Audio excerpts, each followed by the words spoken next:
திருப்பரங்குன்ற படிக்கட்டில் உட்காந்து பிரியாணி சாப்பிட்டாங்க. கீழ கிருஷ்ணகிரின்ற மாதிரி இன்றைக்கி திருப்பரங்குன்றத்தில் என்ன ஒரு கூட்டம்.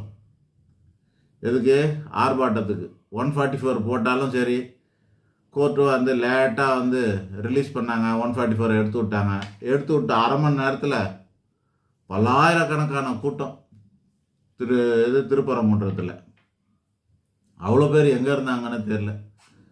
எப்படா அது 144 கோர்ட்டு ரிலீஸ் பண்ணிச்சோ அடுத்த அரை மணி நேரத்தில் அவ்வளோ ஒரு கூட்டம் திருப்பரங்குன்றத்தில். இது ஒன்று போதாதா?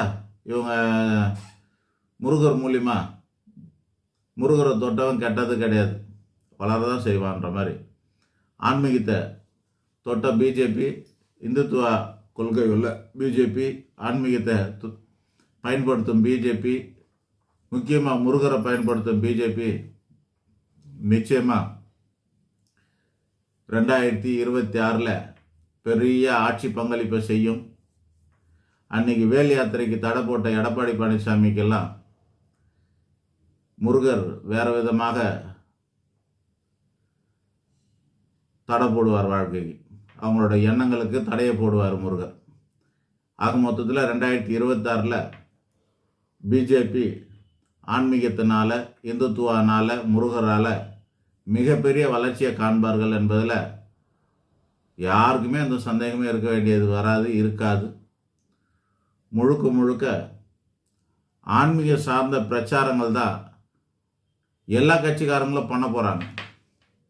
பண்ணணுன்ற கட்டாயத்துக்கு வந்துட்டாங்க. ஐயோ நான் கூட இந்து தான் அப்படின்னு, நானும் திருடன் தான், நானும் ரவுடி தான்னு எப்படி வடிவேலு கதறினாரோ அந்த மாதிரி எல்லா கட்சிக்காரங்களும் இனிமேல் பட்டையும் கொட்டையும் போட்டுக்கிட்டு நானும் இந்து தான்னு கதற போகிறாங்க பாருங்கள். 2026 எலெக்ஷனில் சொல்லவே முடியாதுங்க. ஸ்டாலின் கூட பட்டையை போடுறதுக்கு வாய்ப்பு இருக்குதுங்க.